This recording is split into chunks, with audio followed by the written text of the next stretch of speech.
depressão e ansiedade. São dois sintomas que muitas pessoas têm e quase todos nós conhecemos alguém que passa por isso. Então lembre aí de convidar os seus amigos para que a gente possa compreender um pouco mais sobre isso. Bom, para compreendermos um pouco sobre a abordagem das constelações familiares, eu gosto muito de contar uma história, porque é uma imagem que o Bert Hellinger traz para nós, que nos possibilita entender qual é o papel de um constelador. E mesmo quando nós vamos caminhar com alguém com uma questão de depressão, de ansiedade ou de qualquer outro sintoma sério, a nossa postura é a mesma. E no final dessa história, dessa imagem, eu vou dizer para vocês por que eu trouxe essa imagem para iniciar falando sobre esse tema. E vocês que estão nos assistindo, tanto do Instagram quanto do Facebook, se quiserem fazer alguma pergunta, vocês podem fazer, porque tem as pessoas da nossa equipe que está acompanhando e ao final eles me falam as perguntas e quem sabe eu possa ajudar você nesse sentido. E a imagem é uma história que o Hellinger traz para a gente, que é assim. Alguém se decide finalmente a saber como ajudar alguém. Percebe que quase nunca consegue verdadeiramente ajudar. Assim, no desejo de saber ajudar, monta em uma bicicleta e caminha por caminhos nunca antes percorridos. Conta somente com aquilo que vê à medida que avança. Olha para o seu lado direito, para o seu lado esquerdo e por isso se norteia. E segue a sua caminhada no desejo de aprender algo mais para servir melhor. E aí, de repente, chega à margem de um largo rio. Percebe que se quiser continuar a saber, deverá deixar na margem tudo que leva consigo. Desce de sua bicicleta, apalpa a água do rio e percebe que ela é tão forte que se quiser seguir nesse caminho, deverá deixar na margem e lançar-se ali e contar somente com a força dessas águas. Assim, sente medo e desiste. Monta de volta em sua bicicleta e retorna pelo mesmo caminho.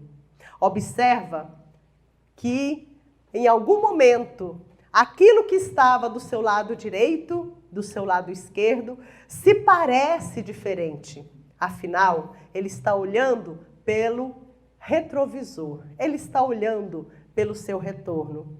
E ali, então, nesse caminho, encontra um outro ciclista e grita para o outro: "Ei, o paralama da sua bicicleta está batendo." E o outro, então, lhe responde: "Eu não consigo te escutar, porque o paralama da minha bicicleta está batendo." E ele percebe que algo estranho acontece ali. Recorda, então, que ali perto mora um velho mestre, um grande sábio, que quase nunca sai de onde vive e pouco sabe dos assuntos pelos quais lhe procuram. No entanto, sempre que alguém o procura, sai dali levando algo mais e um sorriso no rosto. E decide, então, procurar esse sábio para compreender como ele realmente consegue ajudar. E vai, então, ao encontro do sábio. Chegando lá, aguarda a sua vez. E assim, quando está, então, diante do sábio, lhe pergunta: "Mestre, como o senhor consegue verdadeiramente ajudar, se quase nunca sai de onde está e pouco sabe dos assuntos pelos quais lhe procuram?" E eu percebo que todos que saem daqui levam algo mais e um sorriso no rosto. E o sábio, então, lhe responde: "Quando alguém me procura, o que lhes falta não é o saber. É porque querem segurança, quando na verdade precisam de coragem. E querem ter liberdade, quando aquilo que é certo não lhes dá escolha. E é por isso que seguem dando voltas no caminho.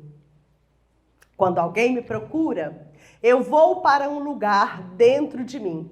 E quando eu estou no meu centro, ali eu ouço uma palavra ou uma frase, e quando eu a repito, ambos somos ouvintes. Porque no centro, todos nós sentimos leveza. Então sejam bem-vindas também as outras moças lindas que estão chegando. Bom, essa história, essa imagem que o Bert Hellinger traz para nós, é a imagem de um ajudante dentro desse movimento sistêmico. Ou seja, quando nós vamos ajudar alguém, seja com depressão, ansiedade ou qualquer outro sintoma, nós, no primeiro momento, nós precisamos saber que aquele cliente, na alma dele, se ele não sabe conscientemente, mas na alma dele, está o registro, né, de onde o paralama está batendo. Ou seja, nessa imagem mostra que todos nós sabemos, mesmo quando não temos consciência, mas em nós está registrado o que aconteceu para que a gente esteja com aquele sintoma. Queria dizer para vocês também que eu estou concluindo o processo de gripe, né, gente? De resfriado que eu estive. Até ontem eu estava de cama e hoje, então, minha voz ainda está assim um pouco não sei o que, né? Um pouco assim estranha, mas é porque a gente já está quase boa. E eu vou tossir aqui de vez em quando também.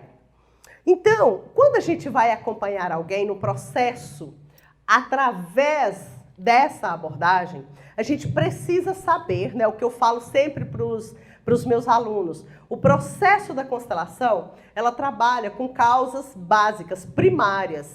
A gente vai ao encontro daquilo que aconteceu, ajudar o nosso cliente a identificar onde o paralama da vida dele está batendo, o que realmente aconteceu. No caso de depressão, nós sabemos que todas as pessoas depressivas estão com um percurso para a morte. Ou seja, esse trabalho, esse método das constelações, ele visa ajudar as pessoas a se impulsionarem em direção à vida. Mas a constelação em si, ela trabalha com a vida e a morte. A gente não trabalha com sintomas superficiais e nem com questões superficiais. Por isso, quando alguém nos procura com depressão, né, dito depressão, porque a gente não usa esse termo dentro do próprio método da constelação, mas a gente procura, junto com essa pessoa, observar para onde olha o amor da pessoa depressiva.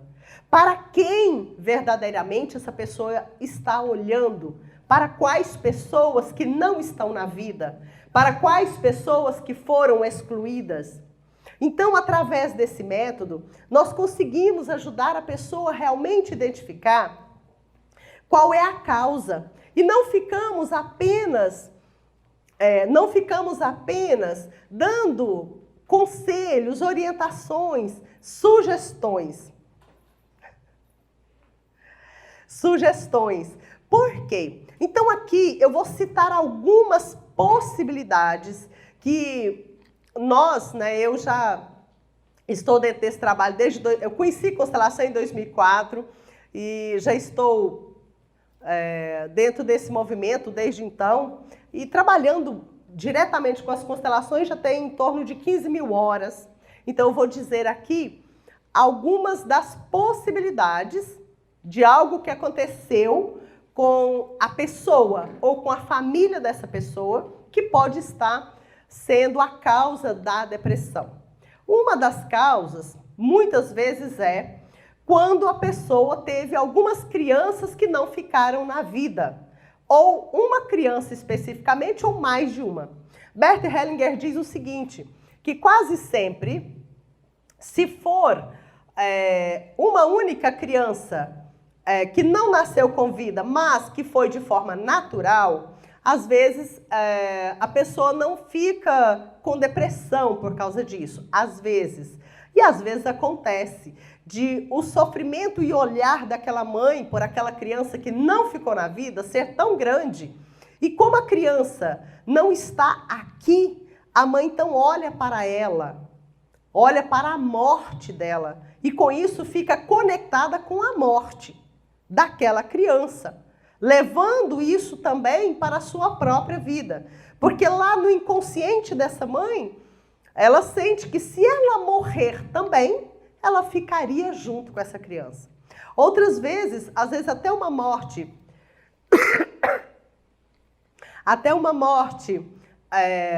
provocada de uma criança, também gera culpa. E por gerar a culpa, pode gerar mais impulso também da pessoa buscar expiar a sua culpa através da morte.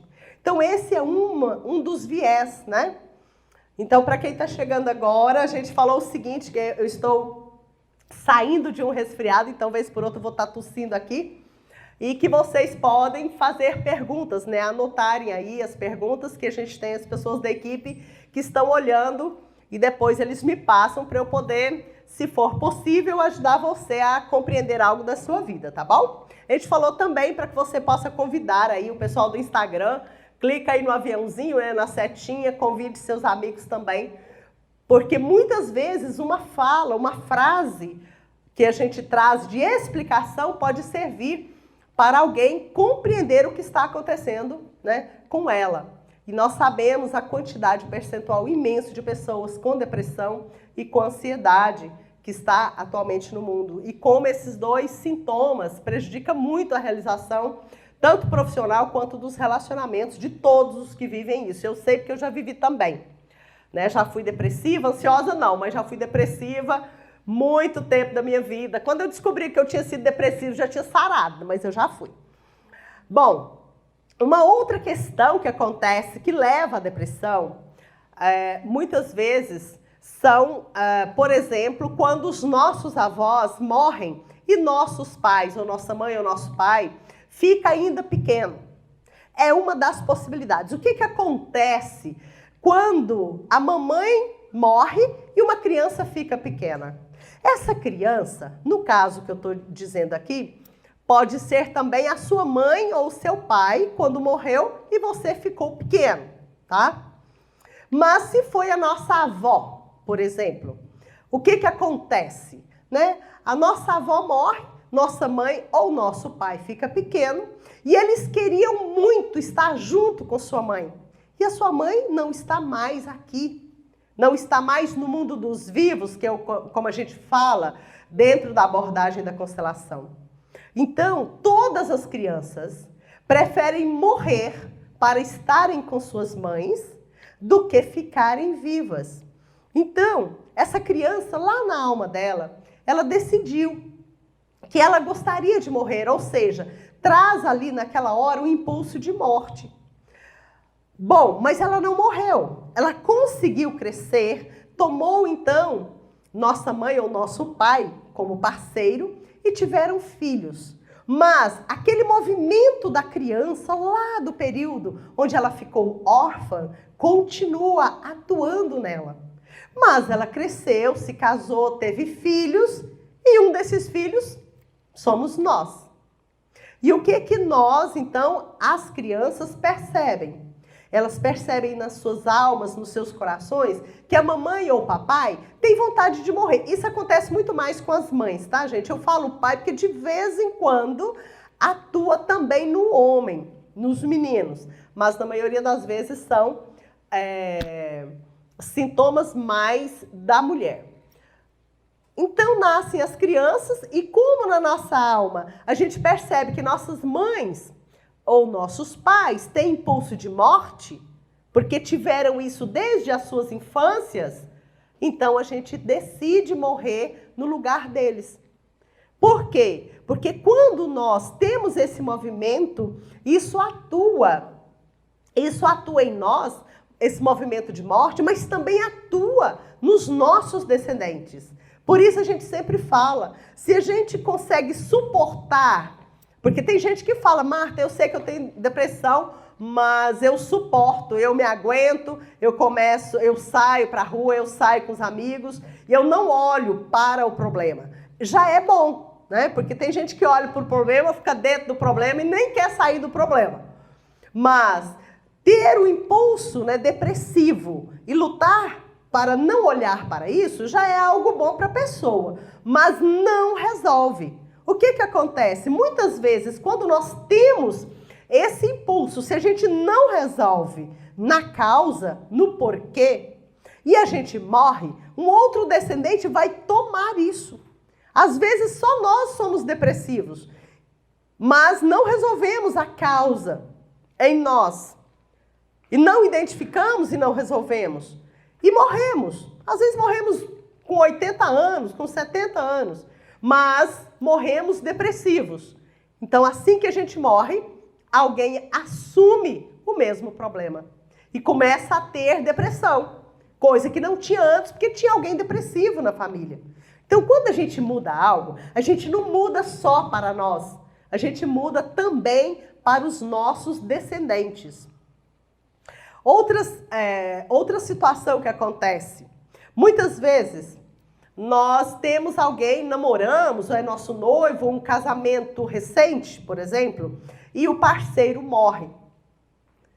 Ou a parceira, mas na maioria das vezes, como eu digo, a mulher, né, o feminino, ele tem mais impulso de morte, o masculino mais impulso de vida.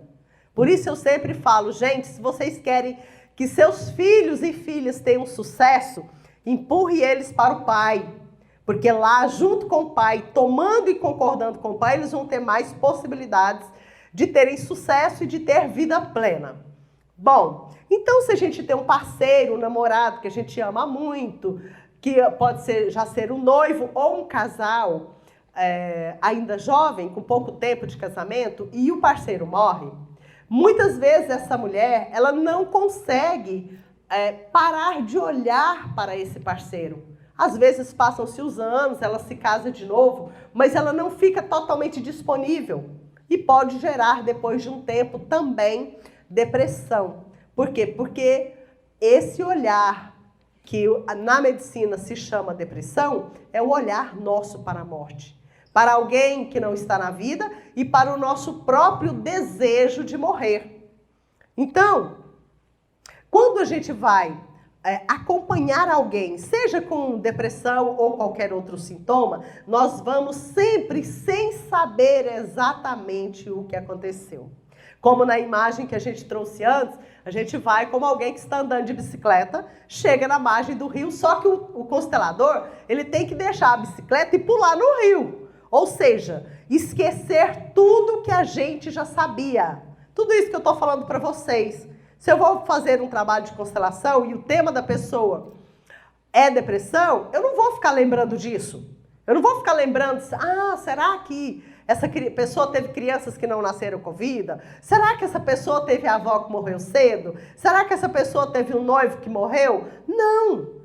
A gente acompanha o nosso cliente porque o sintoma que ele traz está no inconsciente do sistema familiar dele. E o constelador vai o quê? Olhar para o que acontece na constelação e identificar ali realmente o que aconteceu que está gerando aquela dificuldade para o cliente. Bom, a ansiedade, né? Quantas pessoas começam a tomar remédio ainda muito cedo? Quando crianças trazem vários nomes, né, para as crianças que já são ansiosas. Às vezes chama de ansiedade mesmo, hiperatividade, enfim. A maioria das pessoas que trazem processos de ansiedade, lógico, todo mundo sabe, a ansiedade é quando olha para o futuro, né? Tá, você não sabe o que vai acontecer. Mas é também quando alguém está esperando alguma coisa. E na maioria das vezes, a pessoa está esperando o pai. A maioria das pessoas, das crianças com hiperatividade, TDAH, ansiedade, enfim. E essas crianças crescem, né? Porque as questões que nos afetam não são questões que aconteceram conosco semana passada. A menos que você foi agredida, a menos que você foi estuprada, foi sequestrada, ou teve um acidente grave e você passou por um trauma específico, assim. As nossas questões, nós trazemos elas do período gestacional, do período de nascimento, primeira infância ou sistêmico. Bom, aquilo que aconteceu, às vezes se teve um trauma grave semana passada, pode emergir, ser um gatilho para emergir um trauma da infância. Também isso acontece. Mas a maioria dos sintomas que nós trazemos foram de períodos lá, quando ainda éramos crianças ou ainda estávamos no ventre da nossa mãe. Só que quando algumas pessoas dizem, mas a ansiedade que eu tenho começou, eu estava na fase adulta. Quando eu era criança eu não tinha. Ok, mas com certeza aconteceu algo na fase adulta que foi o gatilho que te fez emergir a memória da infância.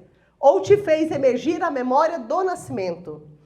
Alguns e muitos casos de ansiedade têm a ver também com o trauma de nascimento. Porque lá no momento de nascer, nós, muitas vezes, muitos de nós, ficamos desesperados, ficamos presos lá. E a gente teve medo de morrer. Então a gente estava ansioso por sair de lá. E aí a mãe falou, não, mas minha mãe disse que meu parto foi tranquilo. Gente, o que é que eu sabe que o menino está sentindo? Nós é que sabemos que a gente está sentindo lá dentro, a mãe está do lado de fora.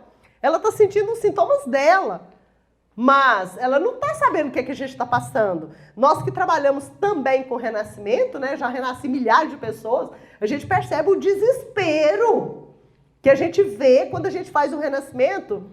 Renascimento é o quê, gente? Né? Porque às vezes a pessoa não sabe. É levar uma pessoa adulta ou criança a reviver o que ela sentiu no momento de nascer. Então, nós percebemos, né? O Wellington também é professor disso. Nós percebemos como a grande maioria das pessoas, pelo menos das pessoas que nos procuram, tiveram traumas de nascimento. E quase que todo o restante do mundo também teve, mas que às vezes não nos procurou. E a gente percebe a ansiedade lá, naquele momento, o desespero de não conseguir sair. E aí então, fala, então por que eu não sou ansioso desde bebezinho, desde pequeno? Porque muitas vezes aquilo ali ficou meio tampado. Mas eu já atendi casos de pessoas que fizeram exame médico, por exemplo, né? Que se entra dentro de um... Eu nunca me lembro o nome desse exame, gente.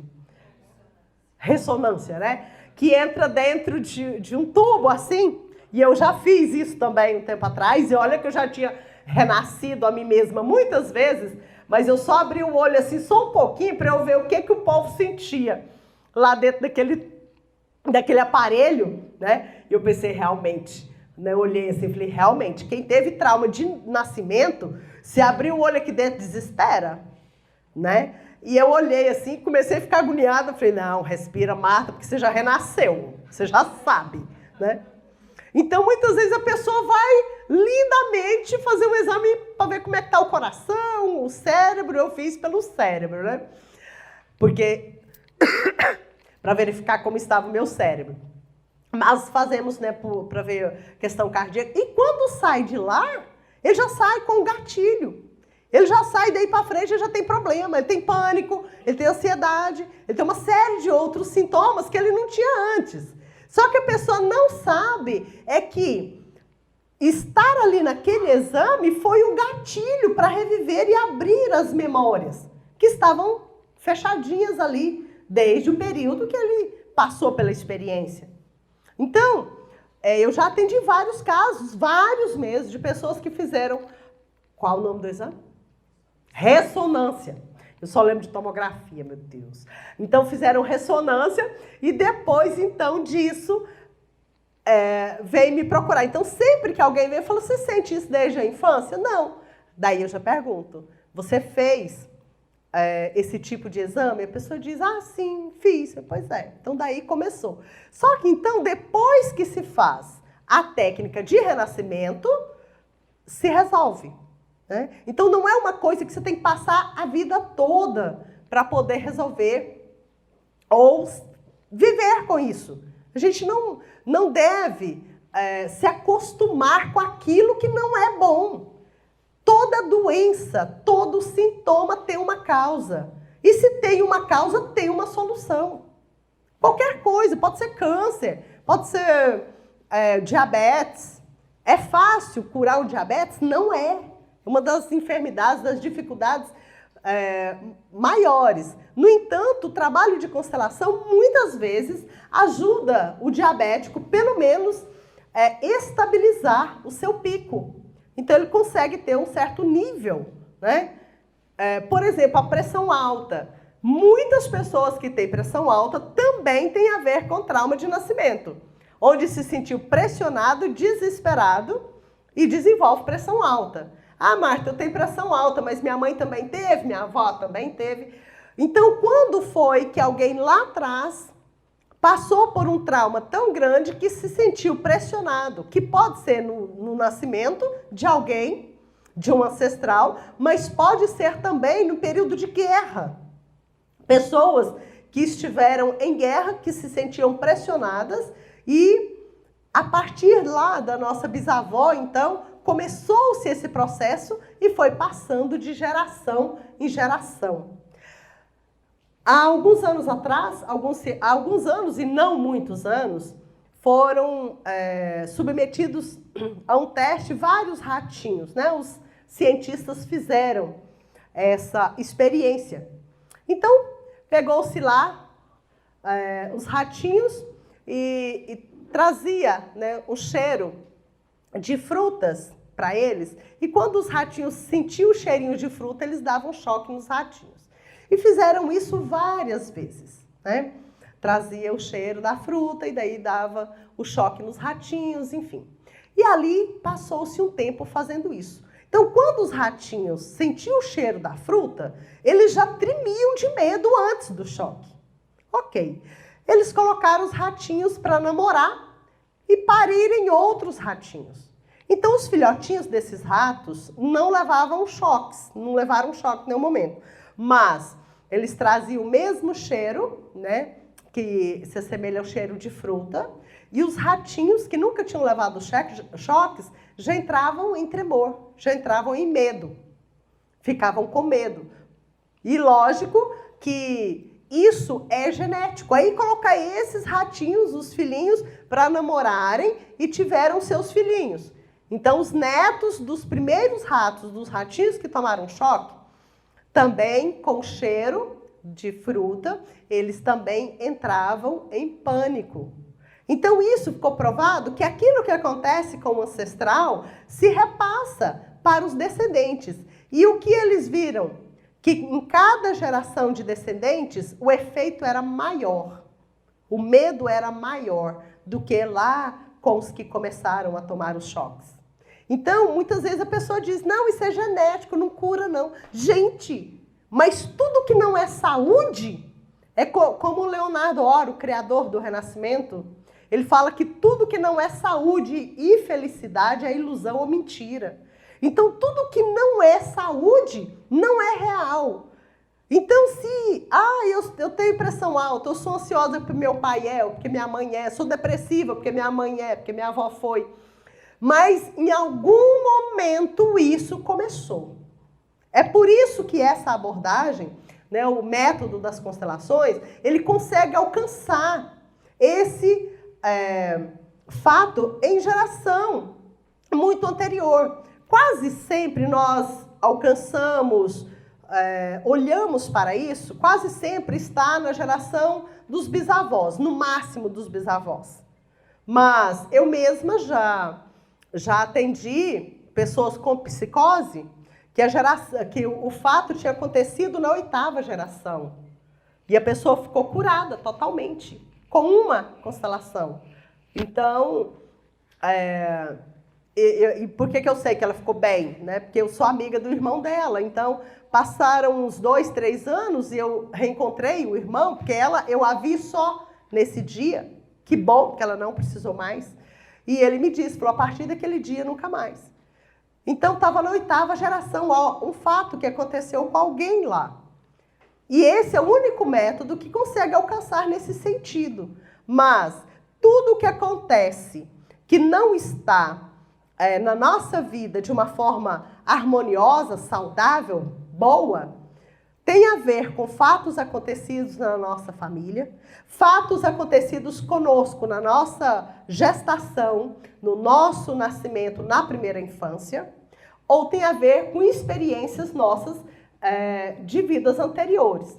Como o próprio Bert diz, que vidas anteriores mal concluídas geram maus efeitos. Mas a gente não trabalha a vida anterior com esse método. Mas não existe, né? Eu já atendi milhares de pessoas, nunca achei uma pessoa que tivesse um problema diferente, que veio de um outro lugar, que não seja esse. Falando, eu estou com um problema, eu tenho qualquer tipo de sintoma, seja qual for, né?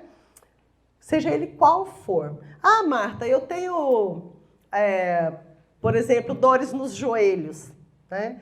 Bom, você tem dores nos joelhos porque você é rígida consigo mesma, você exige muito de você, e você exige de você porque você exige do seu pai e exige da sua mãe também, porque você não respeita eles como eles são. Aí, seus joelhos doem. Bom, o joelho doer significa... Tem alguém com a cara ali, será que sente dor no joelho, meu Deus? Verdade. Por que será que eu desci sempre? Como eu disse, gente, vocês chegaram depois, eu tô saindo de um resfriado, mas então a gente tosse, mas a gente ainda consegue falar com essa voz meio estranha, mas tudo bem. Bom, então, a dor no joelho é o terceiro, né? É o terceiro ponto. Primeiro, vem a causa. Por quê? Por que eu não concordo com meu pai ou com a minha mãe? Porque eu os julgo, né? Então, isso é a causa. Eu tenho que entender por quê. Disso é mudar. Quando eu mudo essa postura, quando eu mudo esse jeito, então os meus joelhos saram, sabe? Nem precisa fazer infiltração muitas vezes. É só infiltrar dentro de você a postura correta e concordar com tudo. Então, seu corpo começa a funcionar da forma correta, para que você seja saudável. Quando eu tinha entre 30 e 40 anos, por aí, eu sentia muita dor no corpo todo. Eu sentia dor de cabeça, sentia dor nos ombros, sentia dor nas pernas, tinha dor no joelho também. Só do lado esquerdo, né? Só do lado esquerdo. E eu pensava que eu tinha menos conexão com meu pai, né? Só que a dor no joelho esquerdo fala da minha relação com a minha mãe, não com meu pai. Do julgamento em relação à mãe. E é muito incrível, assim. Quase sempre, quando eu penso, eu tenho mais dificuldade com o pai, na verdade é com a mãe. Quase todo mundo é nesse formato. E se a gente tem dificuldade, digamos, tem gente que fala assim, não, eu não tenho dificuldade com a minha... Como é? Com a minha mãe. Eu tenho dificuldade com o meu pai. E eu não tenho dificuldade com a minha mãe. Mas, na verdade, quando a gente olha para a situação e o movimento, nós vamos até o nosso pai através da nossa mãe. Então, se eu penso que eu tenho essa dificuldade com a minha... aceito. Gente, eu vou tomar água aqui para melhorar a minha garganta. Obrigada.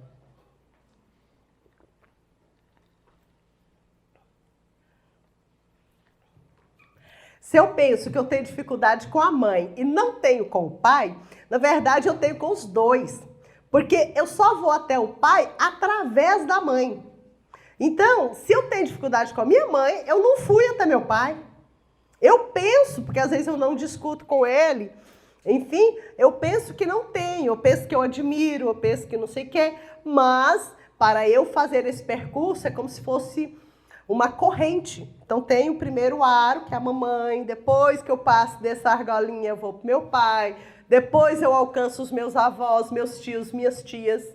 E para que a gente seja verdadeiramente feliz e completo, nós precisamos ter um lugar no nosso coração para tudo e para todos.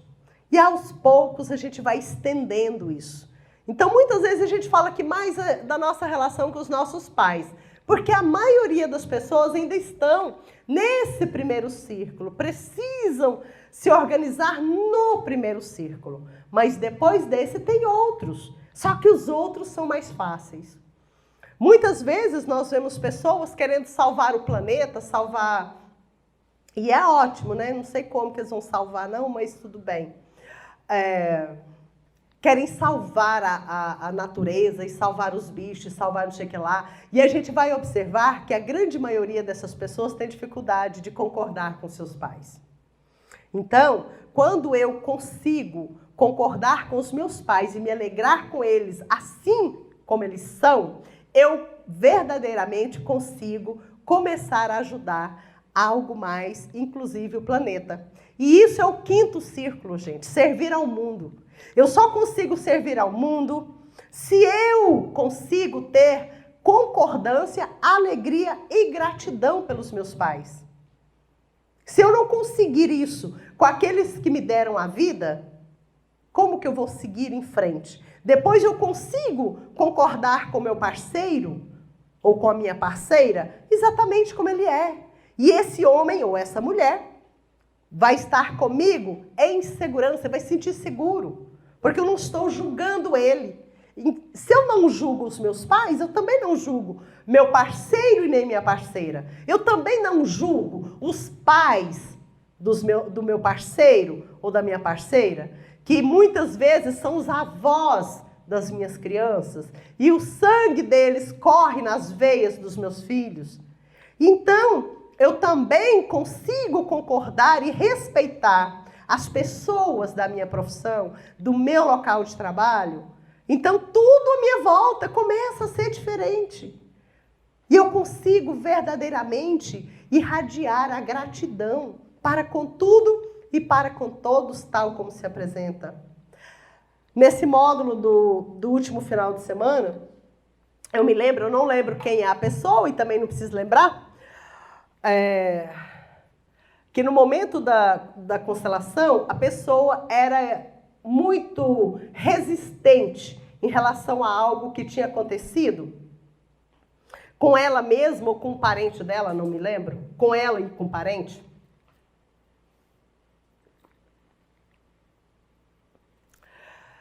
Então, a frase que veio, que essa pessoa pôde tomar isso e concordar, foi: se Deus permite, quem é você para não permitir? Então, quando a gente percebe que existe uma força que move as galáxias, que move todos os planetas, todos os cometas, todos os sistemas, que faz gerar a vida, se existe uma força, que alguns chamam de Deus, né? Mas muitas vezes a gente humaniza Deus ao invés de divinizar o homem, ao invés da gente se sentir um movimento divino em nós, né? Um movimento de alma dentro de nós, a gente quer pegar Deus lá e trazer ele para a terra, né? Sendo que Deus, se é que ele existe, como o Herbert diz, ele seria essa força, o motor que move tudo. Se essa força, que é o motor que move tudo, permite que existam serial killers, permita que as pessoas se matem, se ele permite que tudo isso aconteça do jeito que acontece, quem sou eu para me tornar indignado? Não seria melhor eu concordar com tudo tal como se apresenta? Eu concordar com o meu destino? Eu concordar com a minha infância como foi? Eu concordar com o que eu tenho hoje e me alegrar com o que eu tenho hoje? E olhar para mim e ver o que eu tenho de bom hoje? Para que essa vibração, essa gratidão, possa irradiar e trazer mais. Porque o universo nos traz mais do mesmo quê? Do mesmo que você sente. O universo nos traz mais do mesmo que você vibra. Não é do que você, é o que você pensa também. Mas o pensamento nosso, o pensamento ele é elétrico. Se eu penso aqui, ele irradia, ele não traz. Mas ele gera um movimento de sentimento. E quanto mais eu sinto emoções boas, alegres e positivas, mais aquilo se repete. Então, por isso que o movimento do indignado é sempre problema. Todo indignado é um gerador de conflito para si e para muitos outros. E se eu olho para tudo, concordo com as coisas exatamente como elas estão e são, eu consigo talvez ter uma ideia. Ser criativo para fazer algo bom. Mas se eu olho e me torno indignado, enraivecido e discordando de tudo, eu já estou lá, enfiada naquele campo. E eu aí já não consigo mais ter criatividade. Eu fui convidada por um grupo de pessoas para fazer uma caminhada contra a violência, uma caminhada sobre a violência contra a mulher. Eu nem me expressei também, né? Eu pensei, se tivessem convidado a fazer, e aqui em Goiânia, caminhada em favor da paz da mulher, em favor da harmonia dos relacionamentos, em favor do respeito para com a mulher ou para com o homem que seja, eu iria. Mas contra a violência, observa onde que está o foco? Percebe? Primeiro é contra. Eu não sou contra nada. Porque aquilo que você é contra vem para você. Então eu sou a favor de tudo, principalmente das coisas boas. Né? E contra a violência. Eu estou vibrando em quê? Na violência. Então, muitos anos atrás, convidaram a Madre Teresa de Calcutá para fazer uma passeata contra a guerra. Ela falou, não, eu faria se fosse a favor da paz. Então, desde que eu ouvi essa frase, nunca quis passear em canto nenhum, porque quando eu soube disso, eu nem era consteladora ainda. Mas então, se formos fazer um movimento em favor da harmonia da mulher e do homem, pensa, se a gente cria um movimento, vamos fazer uma passeata em favor da harmonia do homem e da mulher, em favor da concordância do masculino e do feminino, eu estaria lá. Mas contra alguma coisa, da violência, do não sei o quê, fazer uma passeata, enfim, tudo aquilo que o foco é o problema, e isso gera mais problema. É um campo que vai se formando. É como se cada vez mais estivessem em conflito os dois movimentos, do masculino e do feminino. E esse movimento vai até os homens e geram neles mais agressividade. Então, poderíamos fazer uma passeata, né, em favor do benefício, sei lá, da cumplicidade dos relacionamentos, em favor da paz nos relacionamentos. Bom, alguma pergunta? De novo, uma pergunta da minha pessoa. Ela quer saber sobre o bruxismo. É a Andrea. Olha, na maioria das vezes, o bruxismo tem a ver com raiva contida, né? Lembra quando a gente diz assim, nossa, trinquei meus dentes de raiva. Então, observe com raiva de quem ou de qual situação você está, né? E isso, às vezes, uma coisa é saber nesse sentido. O que é que significa tal coisa? Raiva. Às vezes essa raiva, ela está inconsciente, mas quase sempre a pessoa sabe do que ela está com raiva naquele momento. Mas muitas vezes aquela raiva que ela pensa que ela está sabendo, vamos supor que seja a raiva do parceiro, um exemplo. Mas essa raiva não começou com o parceiro. Essa raiva começou muitas vezes quando a gente está lá no ventre da mãe, que vê o relacionamento dos nossos pais, vê discussões e brigas. Então a gente adquire essa raiva lá dentro. E aí a gente nasce, a gente cresce, a gente arruma um parceiro e fica com raiva. É um exemplo, né? Assim, um exemplo para ilustrar. Era só essa. O Jacinto vai estar aqui no fim de semana no workshop e ele perguntou como ele deve se preparar para vir. Eu dei o recado que é para ele vir de coração aberto e disposto a mudar a postura. Dá outro recado?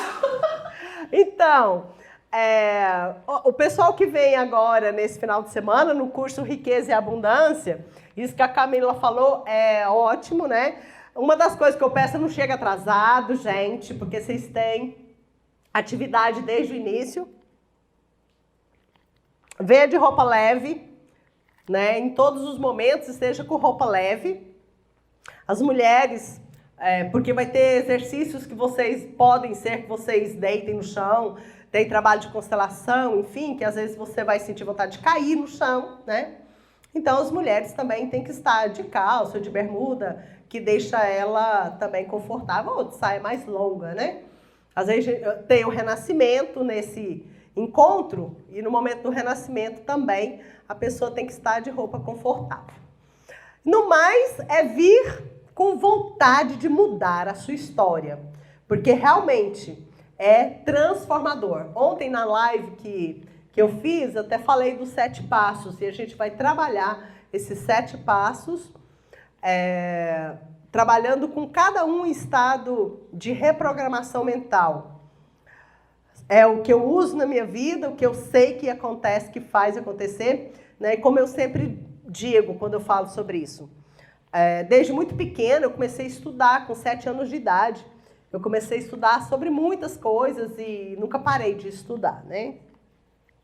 Sobre isso. E há alguns anos, eu acho que foi em 2001, que começou, assim, juntar as informações para que eu pudesse saber o que realmente alguém precisa fazer para conquistar todos os seus sonhos.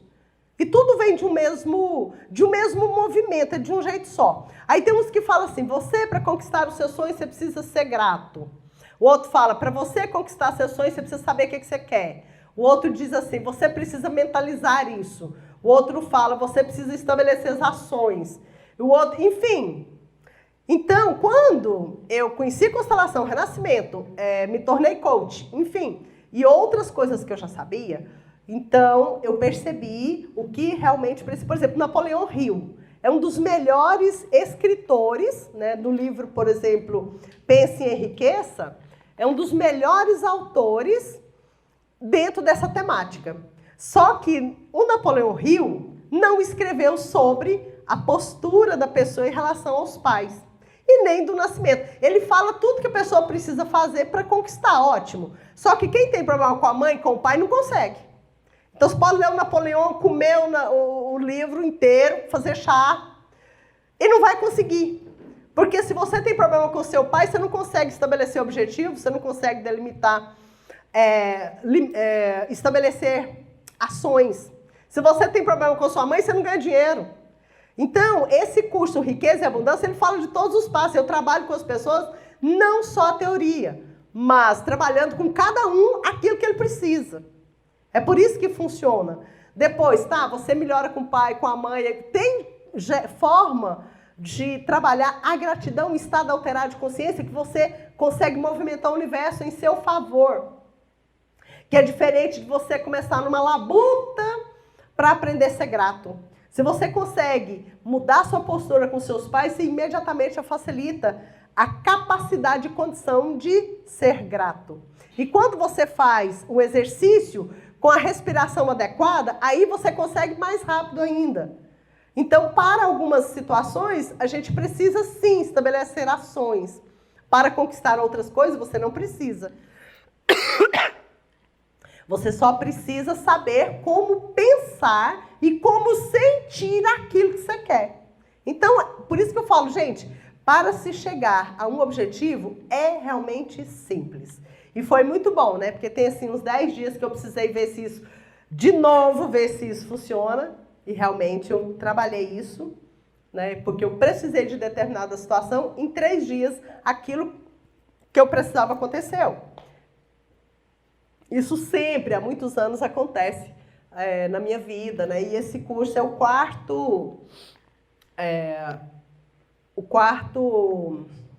quarta edição dele, né? E o resultado realmente...